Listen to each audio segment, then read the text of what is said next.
کہ پچھلے دنوں سے مسلسل ایک مولوی مسلسل سوشل میڈیا پہ بار بار مناظرے کا چیلنج کر رہا ہے، لیکن وہ مناظرے کا چیلنج کرتا ہوا شاید اپنی تاریخ بھول گیا ہے۔ اسے خبر نہیں کہ ہم کرار کے ماننے والے ہیں، فرار کے ماننے والے ہیں۔ یہ تمہارے بادشاہ حسین میں لفظ کہوں گا سرکار دعا حاصل ہو جائے گی۔ حضرت ابو طالب سے محبت کرنے کے لیے جلالی ہونا ضروری نہیں، حلالی ہونا ضروری۔ بہت اچھا ہو گیا، یہ بات شروع ہو گئی، بڑا اچھا ہو گیا یہ بحث چھڑ گئی، بڑا اچھا ہو گیا یہ بات کھل گئی، بڑا اچھا ہو گیا کہ سام پٹیاری سے باہر آ گیا، اب بات ہر کسی تک جائے گی۔ اب صرف علی کے باپ پہ بات نہیں ہوگی، اب ہر کسی کے باپ پہ بات ہوگی۔ بہت اچھا ہو گیا مولوی تو نے یہ چیلنج کر دیا ہے۔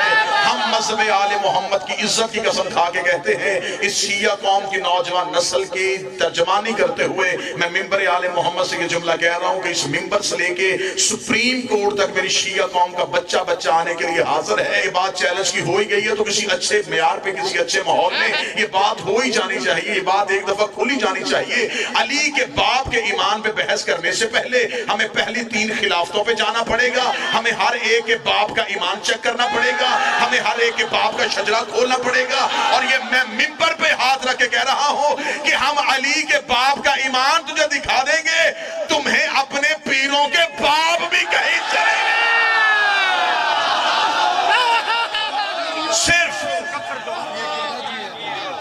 صرف بات حضرت عمران پہ نہیں ہوگی۔ غلام بس بسم اللہ کریں، ہم صرف مذہب آل محمد کے لیے، ہم یہ تعریف و توصیف کے لیے نہیں آئے، ہم حفاظت بھی کرنا جانتے ہیں، ہم وکالت بھی کرنا جانتے ہیں۔ ہم وہ زبان خودی سے کھینچ لیں گے جو علی کے باپ پہ بھونکے گی۔ نہیں پڑھوں گا، ایمان ابو طالب وہ پڑھتا ہے جس کی نسل مشکوک ہو۔ ہمیں احسان ابو طالب پڑھنے ہیں، ہمیں دنیا کو بتانے ہیں کہ علی کے باپ کے احسان کتنے تھے۔ ساری بحثیں بعد میں ہوگی، کس نے کب کلمہ پڑھا تھا، کون کا مسلمان ہوا تھا۔ اگر قبول اسلام کے واقعے چھڑنے پہ آ گئے تو ابھی تو تمہاری کتابوں کی سیاہی بھی پھیکی نہیں ہوئی، ابھی تو تھوڑے عرصہ پہلے ہی تمہاری کتابوں میں سلیبس میں پڑھایا جاتا تھا ایک بہت بڑی شخصیت کا قبول اسلام کا واقعہ دینیات اسلامیت میں لکھا جاتا تھا، جب ایک بہت بڑا بندہ نبی کو قتل کرنے کے لیے اپنے گھر سے نکلا تھا۔ اسے رستے میں ایک بندے نے روک کے پوچھا تھا کہاں جا رہا ہے، اسے کہا عبداللہ کے بیٹے کو قتل کرنے جا رہا ہوں۔ اسے کہا اس سے قتل بعد میں کرنا، تیری بہن نے کلمہ پڑھ لیا ہے، پہلے بہن کے دروازے پہ جا۔ کتابوں میں لکھا وہ تلوار لے کے بہن کے دروازے پہ گئے، اندر سے بہن قرآن پڑھ رہی تھی، دروازے پہ کھڑے ہو کے انہوں نے بہن سے تلاوت سنی اور دل موم ہو گیا۔ 7 سال نبی قرآن پڑھتے رہے، کسی کا دل موم نہیں ہوا۔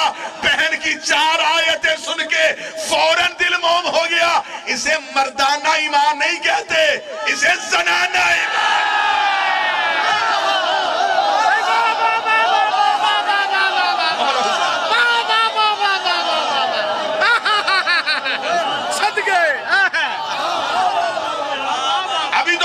کتابوں میں لکھی ہوئی ہیں، ابھی تو وہ جملے کتابوں میں لکھے، جب ایک بہت بڑے بندے کے بیٹے نے شراب پی لی تھی۔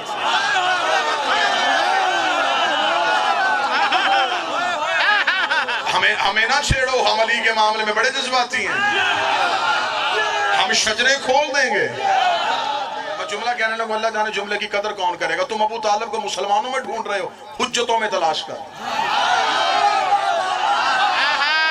پیغمبروں میں تلاش کر ابو طالب۔ حضرت عیسیٰ سے لے کے نبی تک یہ جو درمیانی عرصہ ہے، اس سارے عرصے میں اللہ کی کون سی حجت تھی جو زمانے میں موجود رہی ہے؟ اور خدا کہتا ہے بغیر حجت کے لمحہ بھی زمین پہ گزارا نہیں ہو سکتا۔ حضرت عیسیٰ لے کے خاتم النبیین تک اگر کوئی درمیان میں نبی نہیں تو پھر کسی حجت کا تصور کو ماننا پڑے۔ حضرت ابو طالب حجت الہیہ ہے۔ حضرت ابو طالب کا علم سنایا جائے، حضرت ابو طالب کی شجاعت سنائی جائے، حضرت ابو طالب کا عرفان سنایا جائے۔ رات میں نے ملتان میں یہ جملہ کہا تھا، حضرت ابو طالب کا علم دیکھنے کے لیے صرف دیوان ابو طالب پڑھ لیا جائے تو دیوان ابو طالب کے لیے میں یہ جملہ کہوں گا کہ دیوان ابو طالب کا یہی تعارف ہے کہ اس دیوان ابو طالب کے بیٹے کا نام نہج البلاغہ ہے۔ اتنی فصاحت ہے دیوان ابو طالب میں۔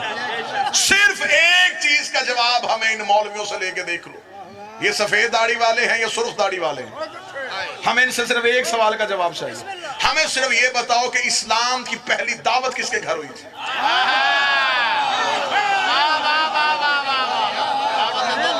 جسے دعوت ذوالعشیرہ کہتے ہیں، یہ کس کے گھر ہوئی تھی؟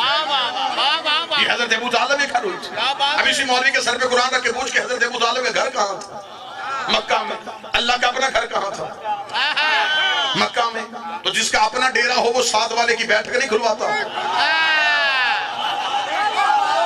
جب اللہ کا اپنا گھر موجود تھا تو بات حضرت ابو طالب کی حویلی میں کیوں کی؟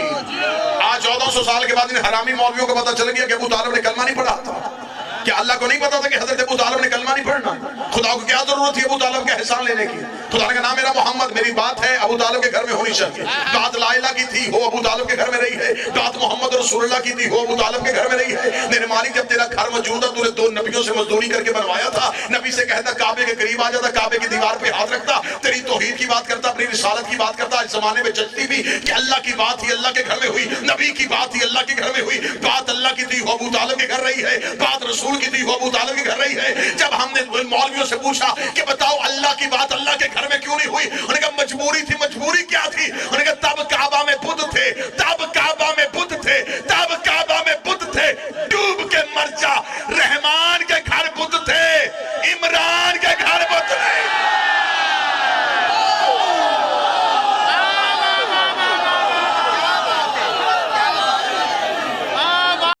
السلام علیکم یا علی مدد. آپ نے سنا اس کلپ کو علامہ آصف رضا الوی نے کس طرح سے مناظرے کے چیلنج کو قبول کر لیا ہے.